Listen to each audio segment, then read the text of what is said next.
Hai, aku Frilia. Di konten kali ini kita akan membahas tentang bagaimana caranya kita enjoy dalam belajar. Nah, mayoritas kita kalau mendengar kata belajar itu langsung kayak berat banget gitu. Sesuatu yang berat yang perlu kita kerjakan. Karena ketika kita belajar atau ketika kita memulai belajar itu udah ada pikiran bahwa apa yang kita pelajari itu adalah sesuatu yang rumit, apa yang kita pelajari itu tidak bikin kita have fun, apa yang kita pelajari itu mungkin kita akan sulit memahami, takutnya tidak masuk, dan ilmunya tidak terserap dengan baik, dan lain-lain. Ada ketakutan-ketakutan tersendiri ketika kita berpikir akan kata belajar. Nah, makanya di sekolah-sekolah itu banyak siswa yang kayak, aduh sekolah lagi, nah gitu-gitu. Itu bukti bahwa mereka itu tidak enjoy dalam belajar. Nah, ketika mereka itu enjoy dalam belajar, maka sekolah itu adalah tempat paling enak, tempat paling ditunggu-tunggu oleh siswa-siswa atau ketika di perguruan tinggi oleh mahasiswa-mahasiswanya gitu. Tapi kebanyakan ketika jam kosong itu siswa-siswinya malah teriak kegirangan gitu, ye gitu ketika diinfokan bahwa besok jam kosong ya, atau hari ini nggak ada gurunya, atau besok-besok itu ada libur karena rapat atau apa, itu siswa-siswa pada kayak kegirangan dan senang-senang sendiri gitu. Nah, kalau misalnya mereka itu pengen banget untuk belajar dan belajar itu adalah sesuatu yang menyenangkan, maka mereka akan tidak suka untuk tidak hadir dalam kelas tersebut gitu. Nah, sebelumnya aku mau disclaimer, ini tuh bukan membahas tentang hal-hal teknis. Seperti misal kan ada banyak ya kayak metode belajar yang sesuai, yang benar-benar cocok untuk kita, kayak metode auditori, kinestetik, dan lain-lain.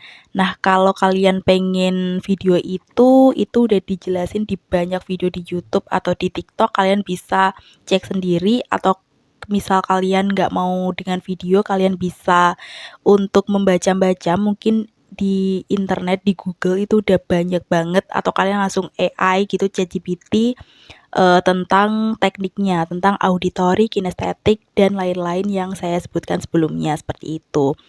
Di konten kali ini itu membahas ke lebih general. Nah, siapapun bisa untuk mengikuti langkah ini. Walaupun kamu tipe belajarnya sendiri, atau tipe belajarnya rame-rame, atau tipe belajarnya yang sepi, ketika ada barang jatuh aja kalian udah ke distract. Nah, itu tuh bisa banget untuk mengikuti tata cara belajar yang enjoy untuk kita lakukan, sehingga ilmu yang kita pelajari itu mudah masuk. Nah, selain itu, kita pun juga merasakan enjoy dalam prosesnya gitu, sehingga tidak ada tekanan batin, tidak ada hal-hal yang membuat kita berat banget untuk dilakukan. Nah, aku akan membawa kalian dengan cerita ketika aku awal pertama masuk SMP gitu. Nah, di SMP pertama itu pada waktu kelas 7 awal-awal itu kami dapat guru bahasa Indonesia namanya Pak Woto. Nah, Pak Woto ini usianya sekitar 40 sampai 50, mungkin dia pria parubaya gitu yang mengajar kami bahasa Indonesia. Nah, saat itu kayaknya kita diberikan tugas dan aku lupa tugasnya ngapain. Nah, itu tuh ada murid-murid, ada segelintir murid yang bandel gitu.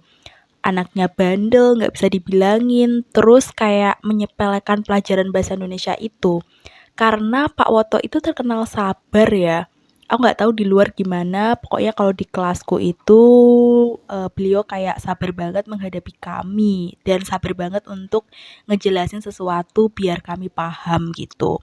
Nah, singkat cerita, kami itu diberikan tugas, terus ada beberapa yang nggak ngerjain tugas dengan alasan yang berbagai macam, kemudian ketahuan dan Pak Woto cuman geleng-geleng kepala sambil menghembuskan nafas gitu. Dia bilang bahwa orang yang pintar akan makin pintar, sementara orang yang bodoh itu akan makin bodoh. Udah, kalimat itu dia lontarkan begitu aja gitu sambil dia kayak ketawa-tawa sendiri, bukan ketawa-ketawa sendiri sih, kayak geleng-geleng kepala, udah kayaknya nggak kuat gitu loh ngadepin muridnya yang beberapa itu yang nggak ngerjain tugas sama nggak manut terhadap aturan di kelas tersebut gitu. Ya mungkin di beberapa kelas atau di beberapa sekolah mestinya ada anak yang bandel gitu ya. Makanya di kelasku pun juga ada anak yang bandel seperti itu. Nah, kalimat tadi kan yang pintar makin pintar, yang bodoh makin bodoh.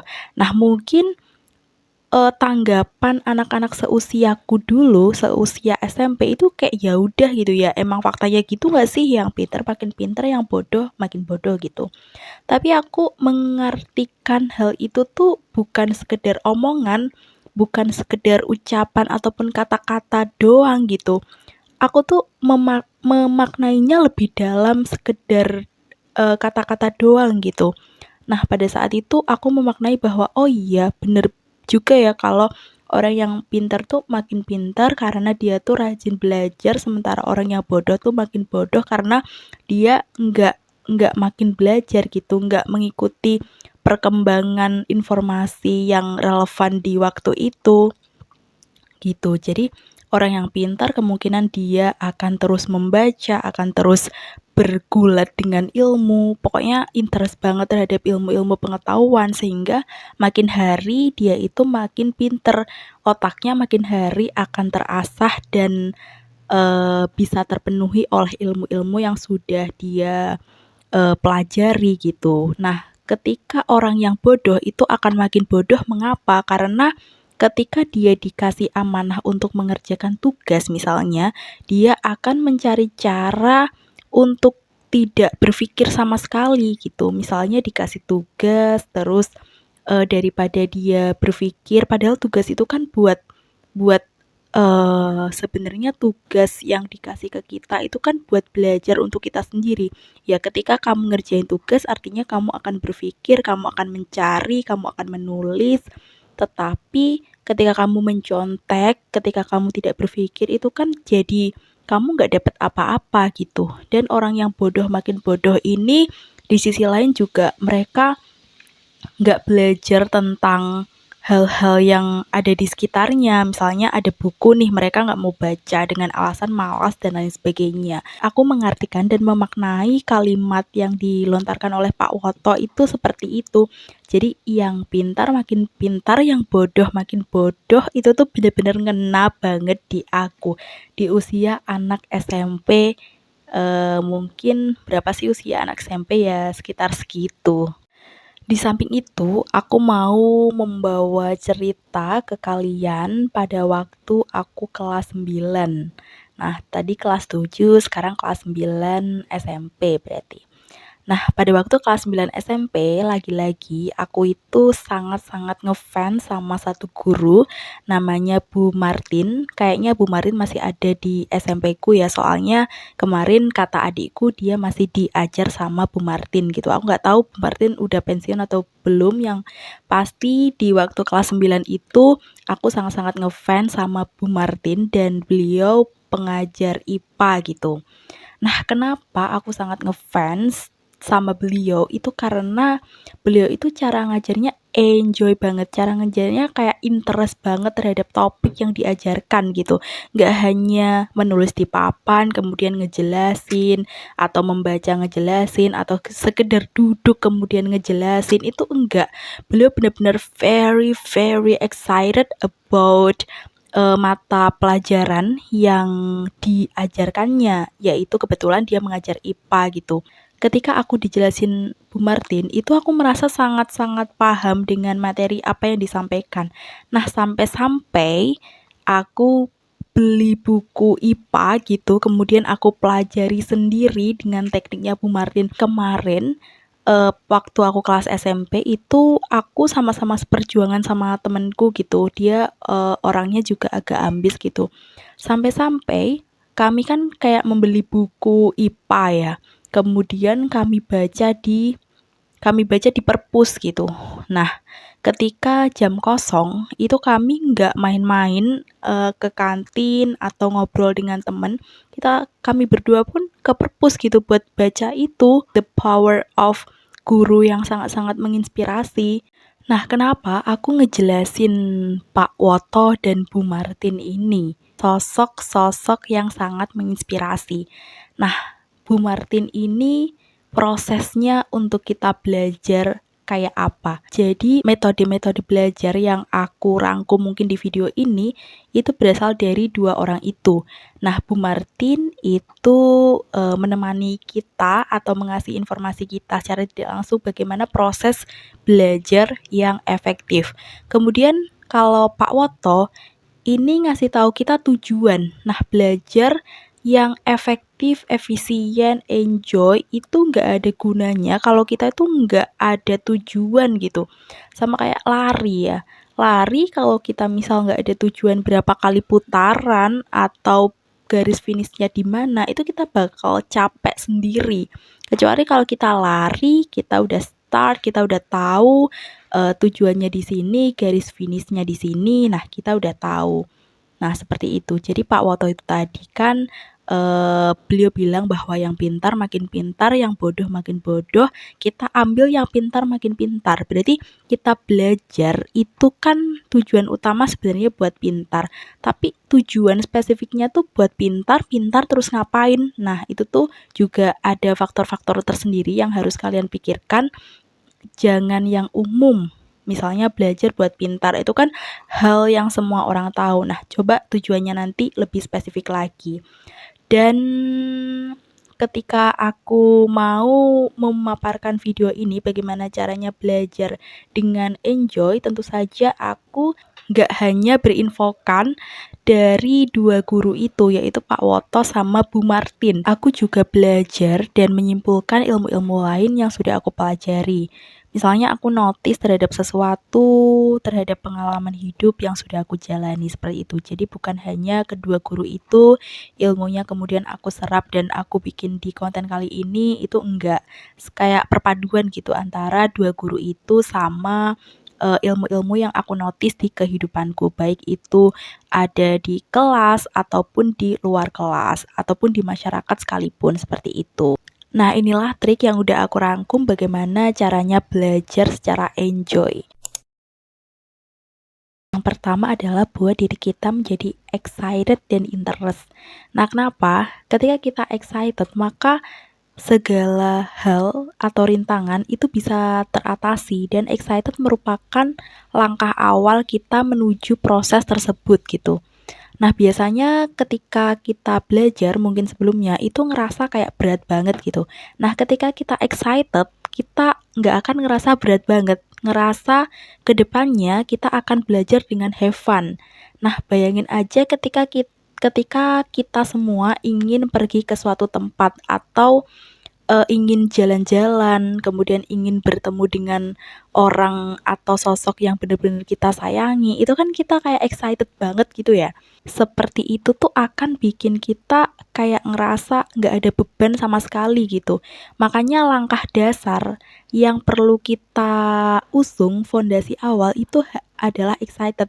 Nggak perlu excited kayak berarti gini, gini, itu tuh enggak sama sekali. Yang penting kita mempersiapkan mental bahwa oke, aku akan belajar sekarang, aku akan belajar materi gini, entar topiknya ini, kemudian aku akan belajar step by step. Nah, ini akan menyenangkan sekali karena aku bisa dapat ilmu, kemudian ilmu tersebut aku serap dan untuk kehidupanku di masa depan atau mungkin akhir-akhir ini. Dan itu juga untuk menuju kesuksesanku. Nah, excited dulu seperti itu. Kemudian interestnya buat apa? Nah, interest itu kan kita jadi lebih banyak ingin tahu terhadap topik apa yang kita pelajari gitu. Interest, kita harus selalu interest dengan topik yang harus kita pelajari. Nah, contohnya, nah ini mungkin sebenarnya ini ada buku-buku banyak ya aku susun gitu, kemudian HP ku aku senderin di atas buku tersebut gitu. Nah, misalnya aku pengen belajar pengantar teori mikroekonomi. Nah, aku tuh harus memikirkan tujuannya dulu. Mengapa sih aku harus belajar pengantar teori ekonomi? Oh, karena aku jurusan ekonomi pembangunan. Nah, disclaimer guys, bahwa aku sekarang adalah semester 5 di ekonomi pembangunan di salah satu kampus di Yogyakarta gitu. Pengantar teori mikroekonomi. Oh, kan aku jurusan ekonomi pembangunan. Nah, aku butuh pengantarnya dulu nih, aku butuh pemikiran dasarnya dulu nih. Terus kemudian di semester-semester selanjutnya aku ketika udah mempelajari pengantar teori mikroekonomi, aku jadi nyambung dengan dosen. Aku jadi tahu, aku jadi ya pokoknya bisa menunjang kehidupanku. Nah, aku jadi tahu pengantar teori mikroekonomi, kemudian pengantar teori mikroekonomi itu untuk apa? Oh, pengantar teori mikroekonomi ini untuk aku tahu dan nyambung dengan dosen di semester-semester selanjutnya di mata kuliah yang lebih kompleks membutuhkan dasar-dasar pengantar teori mikroekonomi, dan aku jadi tahu mikroekonomi ini sebenarnya belajar apa sih, apa yang dipelajari, kenapa ada orang yang belajar tentang mikroekonomi, sebenarnya gunanya untuk kehidupan apa sih. Nah, interest aja kayak gitu, lebih mempertanyakan gitu aja nggak apa-apa. Nah, kalau misalnya kita udah interest, otomatis kita kan jadi ingin tahu jawabannya secara konkret gitu ya, secara benarnya ini gimana sih untuk mengisi kehausan kita akan ilmu tersebut. Nah, mulai aja dari dasar-dasarnya gitu. Kalian bikin aja kayak step by step. Oke, hari ini aku belajar ini, kemudian besok aku belajar di bab selanjutnya, terus besoknya lagi bab selanjutnya. Ya nggak harus bab-bab, nggak apa-apa. Mungkin dari langkah-langkah kecil dulu. Misalnya, oke, hari ini aku membaca 2 halaman dulu nggak apa-apa, besok 2 halaman lagi nggak apa-apa, besoknya tingkatin lagi 3 halaman, besoknya 10 halaman, gitu-gitu.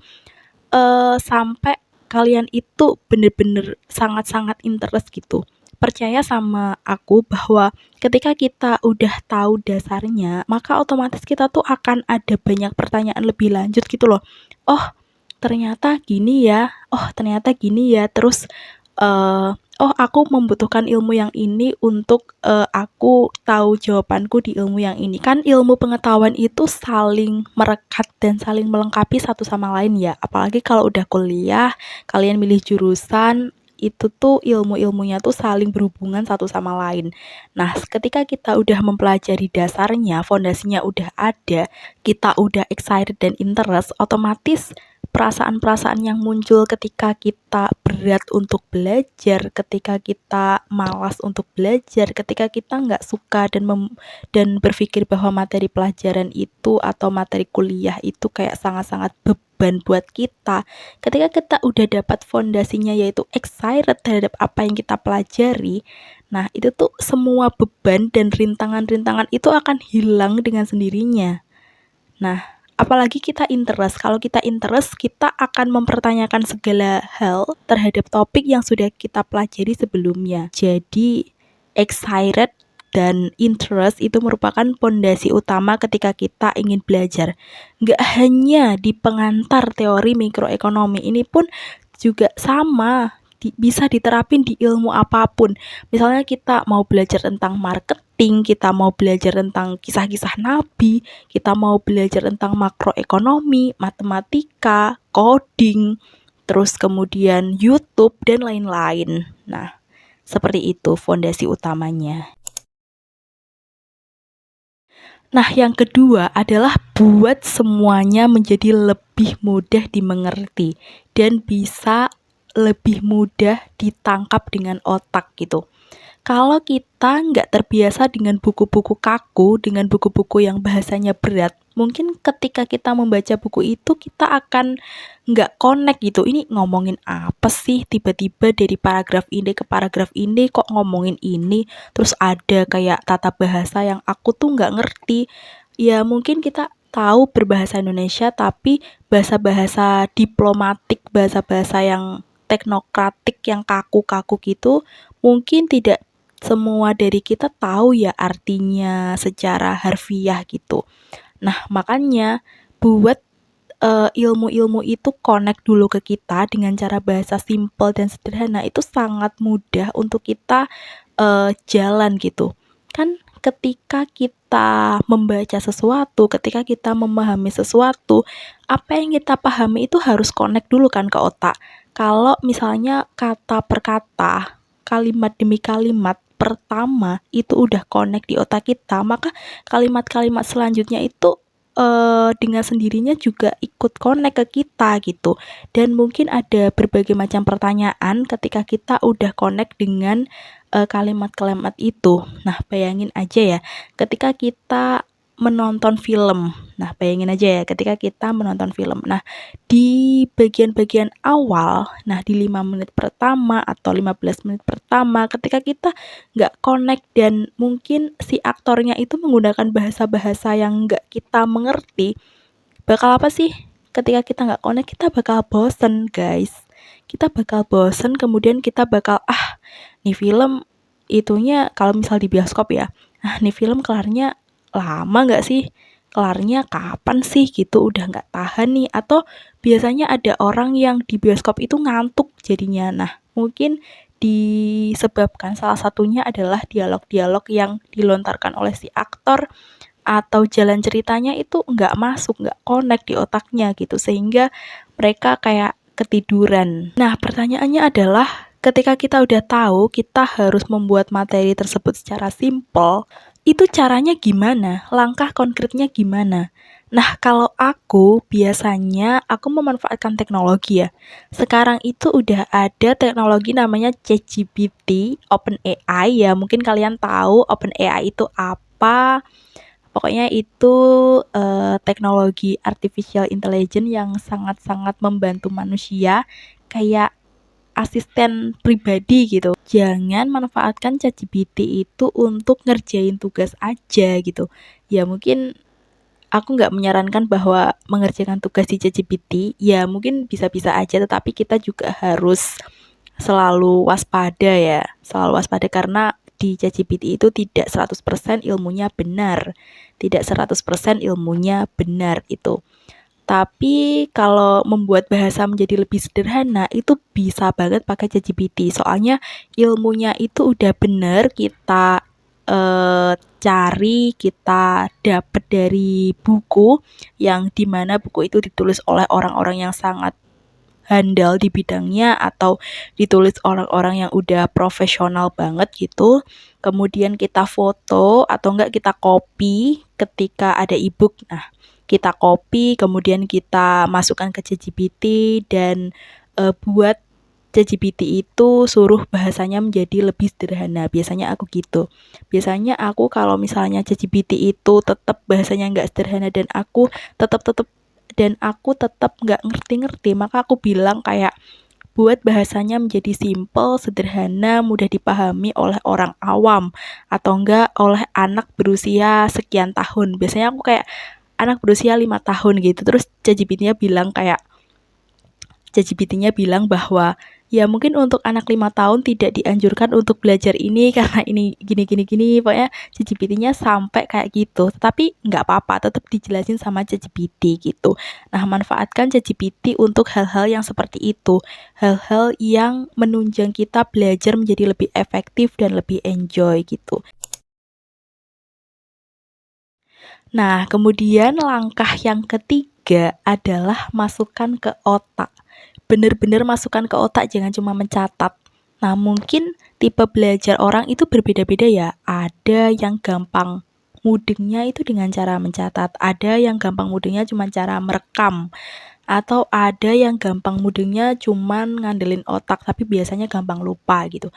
Tapi beneran guys, aku akhir-akhir kita harus ngandelin otak buat belajar apapun gitu. Dimasukin ke otak, misalnya kita membaca sesuatu. Nah, kita udah interest, kita udah excited, terus ada kata-kata yang kita nggak ngerti, kita udah masukin ke ChatGPT buat menjadi bahasanya lebih sederhana gitu. Ketika udah seperti itu, langkah selanjutnya adalah kita bener-bener harus masukin ke otak. Jangan membohongi diri sendiri. Jangan membohongi kalau misal kita itu nggak paham, kita itu belum paham dengan suatu kalimat, tapi kita merasa kayak yaudahlah bisa paham ini dilewatin dulu. Nah, jangan seperti itu. Kita harus selalu ngandelin otak dan selalu berpikir gitu. Setiap apa yang kita pelajari, entah itu di kelas, entah itu dari buku, dari catatan kita, entah itu di luar sana yang kita belajar langsung dari pengalaman, itu bener-bener masukin ke otak, jangan membohongi otak. Kalau misalnya kalian nggak paham, bilang aja nggak paham gitu.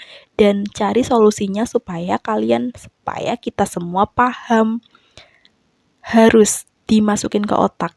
Nah, ketika aku sekolah, SD, SMP, SMA, dan awal kuliah, itu tuh aku selalu mencatat.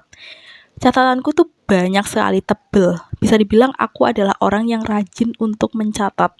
Tapi ketika aku mencatat, iya semingguan, sebulanan lah, itu aku masih ingat dengan catatanku. Dan ketika bertahun-tahun, berbulan-bulan lah, itu aku udah lupa dengan catatanku. Jadi kayak sia-sia aja gitu. Makanya ilmu yang udah dicatat, misal suka mencatat ya nggak apa-apa dicatat, itu adalah sesuatu atau perbuatan yang bagus ya. Untuk mengingat ketika kita lupa, kita ambil catatan kita. Tapi langkah ini tuh menurutku agak nggak efektif di aku. Ya itu agak nggak efektif di aku, tapi ini bisa beda-beda ya. Mungkin juga efektif di teman-teman. Nah itu agak nggak efektif di aku karena kita ketika mencatat itu kayak ilmunya itu kita masukkan ke memori catatan gitu, bukan ilmunya ke memori otak. Otak itu kan hanya mengingat sesuatu yang penting ya.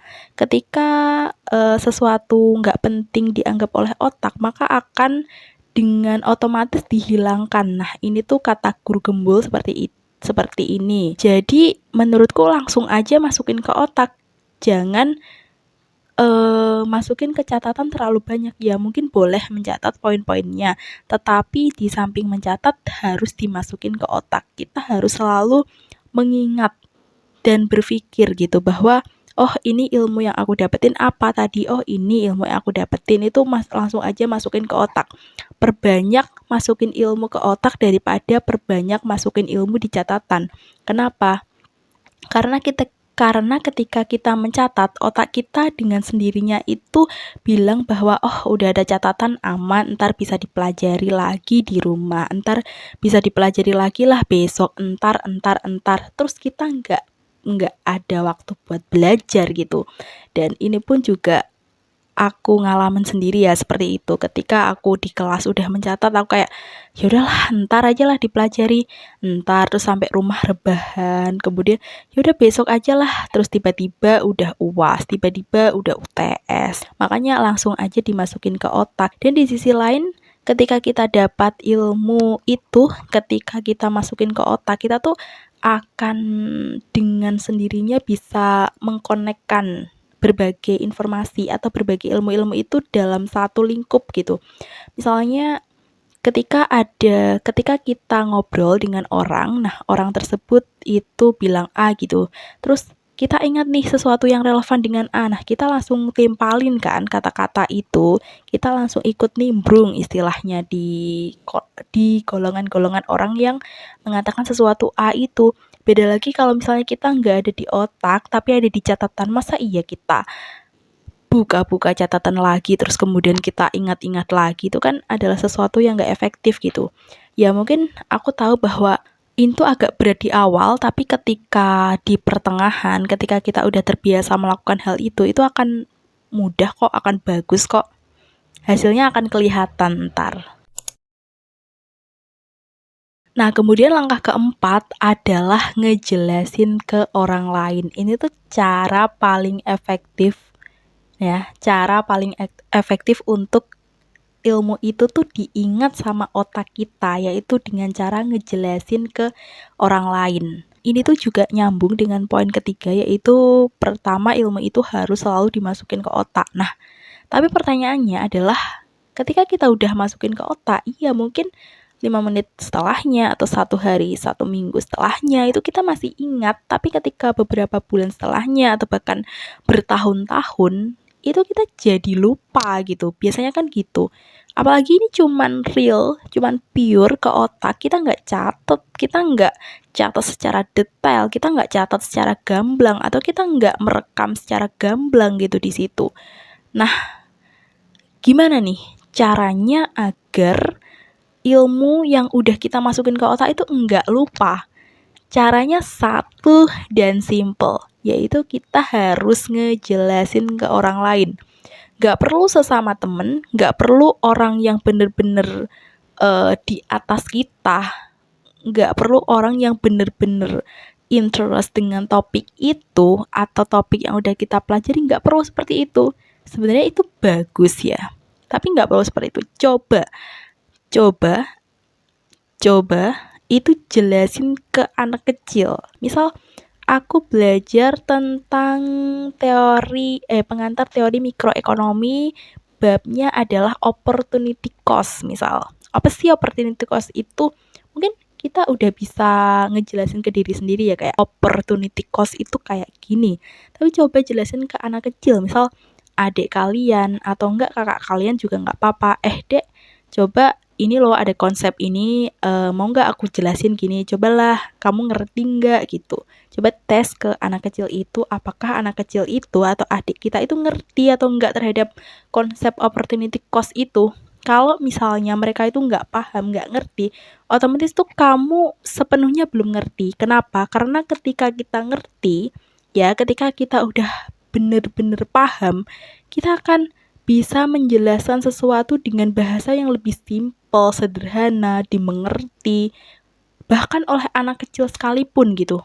Ketika kita menjelaskan sesuatu yang kompleks, kemudian kita jelaskan dengan cara yang paling sederhana atau analogi-analoginya gitu, ketika kita ngejelasin ke anak kecil, ke adik kita, terus si anak kecil ini ngerti, ya, si anak kecil ini ngerti, maka kita udah bener-bener paham gitu.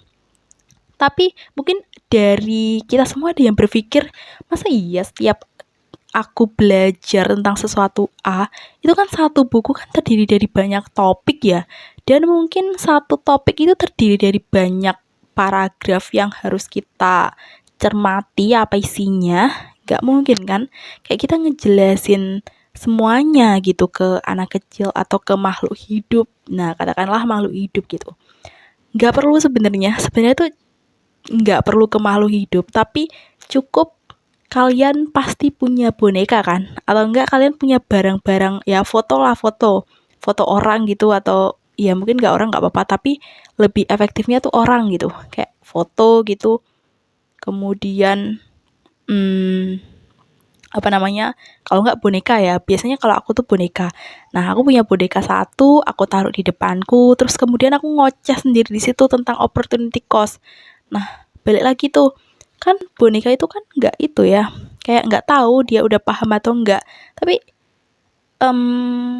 ketika nggak ada lagi manusia yang kita gitukan, ya nggak apa-apa sementara ke boneka, sementara ke foto-foto gitu, nggak apa-apa. Asalkan kita udah berusaha untuk ngejelasin gitu. Kemudian langkah yang terakhir atau poin yang kelima, ini tuh sebenarnya simple, sederhana, tapi nggak kalah penting, dan ini merupakan akar, merupakan fondasi dari kita belajar, yaitu tetapkan tujuan. Nah, kita belajar apapun itu harus menetapkan tujuan, nggak hanya belajar di kelas, belajar dimanapun, nggak hanya dari buku, belajar dari mana aja, itu harus ada tujuannya gitu. Misalnya yang aku katakan tadi, ketika kita nggak punya tujuan, maka kita itu nggak punya arah ketika belajar. Misalnya ketika lomba lari tadi, ketika kita cuman lari aja, nggak ada garis finishnya, maka kita akan capek, kita akan kelelahan, kita akan bertanya pada diri kita sendiri, sampai mana sih sebenarnya? Aku menangnya tuh sampai mana? Aku menangnya tuh sampai di garis finish yang mana? Aku tuh ngertinya tuh sampai mana ini? Dan ilmu ini ketika aku pelajari di kehidupanku itu buat apa? Ya, sebenarnya tujuan ini nggak harus secara spesifik yang oke, aku belajar pengantar teori mikroekonomi ini di kehidupanku ketika aku di kos, ketika aku di kampus, ketika aku berinteraksi dengan teman-temanku, ini buat apa sih sebenarnya? Sebenarnya nggak harus gitu. Cukup tujuan yang kayak belajar pengantar teori mikroekonomi. Oh, aku jadi tahu permintaan penawaran terhadap suatu barang itu gimana entar. Oh, aku jadi tahu ternyata di ekonomi pembangunan itu gini gini gini. Jadi ilmunya itu bisa aku terapin di kehidupanku. Bisa aku terapin ketika aku baca berita, itu aku jadi connect. Dan itu tuh juga melatih aku ketika public speaking mungkin. Jadi bahasa-bahasanya tuh juga aku dapat dari situ gitu. Intinya memperbanyak kosakata. Ketika aku diajak ngobrol tentang teori mikroekonomi atau tentang mikroekonomi, makroekonomi, hal-hal yang berkaitan dengan ekonomi pembangunan atau hal-hal yang berkaitan dengan ekonomi banget nih. Ekonomi kan ada di keseharian kita ya. Hampir tiap hari kita itu memikirkan ekonomi. Ya, seperti itu. Jadi tujuan itu nggak harus detail, nggak harus spesifik. At least, oh tujuan aku mempelajari ini tuh buat skripsi. Udah itu, kayak garis finishnya itu sebenarnya di skripsi.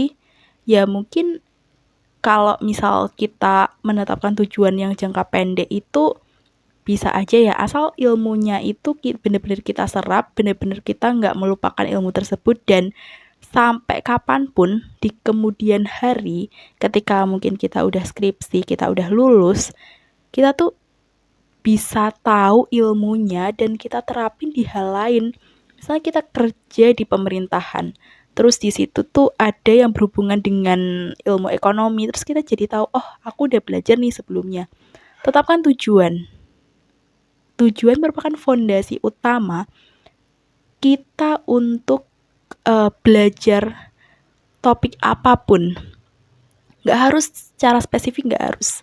Tetapi harus benar-benar ada tujuannya.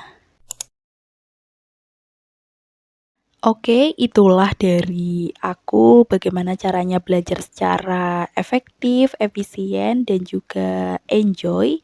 Jika kita rangkum, yang pertama kita harus selalu excited dan selalu interest terhadap topik yang atau sesuatu yang kita pelajari.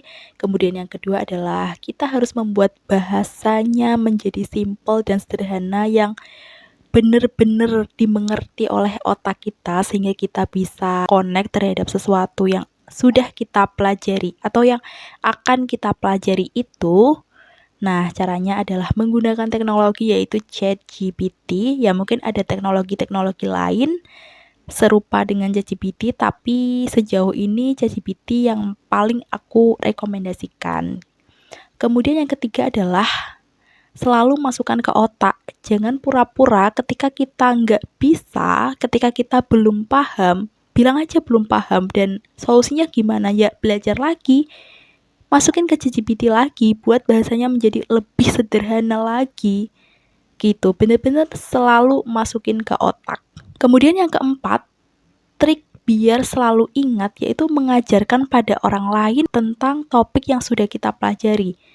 Gak harus seumuran atau orang dewasa, bahkan adik kita sendiri aja itu bisa banget untuk kita ajak untuk menjelaskan. Kita menjelaskan ke adik kita itu. Ataupun kalaupun kita nggak punya adik atau nggak punya siapa-siapa, mungkin kayak awkward banget ngejelasin ke orang lain. Terus topiknya juga banyak kan, nggak mungkin yang kita pelajari cuma satu topik doang selama beberapa hari atau beberapa minggu. Kita bisa ke benda mati, contohnya adalah boneka, kemudian foto-foto orang, dan lain-lain. Ini nggak apa-apa banget untuk melatih kita. Kemudian yang kelima, yang terakhir, yang paling jadi fondasi dan paling penting itu adalah menetapkan tujuan. Tujuan nggak harus spesifik, tujuan nggak harus benar-benar konkret, nggak apa-apa. Yang penting kita ada tujuannya gitu. Kita ada tujuannya. Nah, itulah sekian dari aku, dan aku mau ngingetin lagi, ini tuh umum dan bisa diterapin di semuanya. Nggak harus gaya belajar yang auditori, kinestetori. Nah, pokoknya seperti itu, nggak harus belajar teknik-teknik kayak gitu. Ini bisa diterapin di semua orang, nggak harus orang dewasa, dan bisa diterapin di segala usia, di mana aja gitu. Bisa banget untuk diterapin, dan belajar itu nggak harus dari buku atau dari materi-materi yang formal. Belajar itu dari pengalaman ketika kalian keluar rumah, kemudian kalian melihat ada seseorang yang ya pokoknya gitulah. Nah, itu tuh udah bisa dikatakan belajar dan jangan lupa untuk masukin ke otak. Sekian dari video aku, semoga bermanfaat untuk kita semua. Semoga kita semua menjadi orang yang lebih baik dari sebelumnya dan semoga materi-materi yang udah kita semua pelajari itu bisa masuk ke otak sampai sekarang dan bisa bermanfaat untuk kita semua. Bye.